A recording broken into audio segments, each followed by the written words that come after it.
চলো আজ বানাই চিকেন মোমো এবং টমেটো চাটনি। সো ফার্স্টে আমি এখানে চিকেন নিয়ে নিয়েছি, গাজর কুচি, পেঁয়াজ কুচি, কাঁচা লঙ্কা কুচি, এর মধ্যে দিয়ে দেবো আদা গ্রেট করা, রসুন গ্রেট করা, ধনিয়া পাতা কুচি, পরিমাণ মতো লবণ একটু মাখিয়ে তারপরে দেবো সয়া সস, ভিনিগার আর গোলমরিচের গুঁড়ো। দেন লাস্টে দেবো ঘি যাতে একটু জুসি হয়।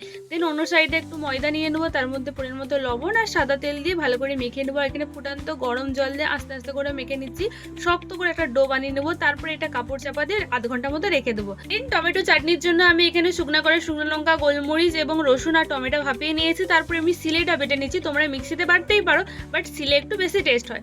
এখানে ময়দা লিচিগুলো কেটে রুটির মতো বেলে পুর দিয়ে দেবো। আর আজকের বেস্ট কমেন্ট হচ্ছে, দিদি তোমার ভিডিওতে আমার নামটা নিয়ে ফারা। থ্যাংক ইউ ফারা, তোমার নামটা নিলাম এত ভালো ভালো কমেন্ট করার জন্য।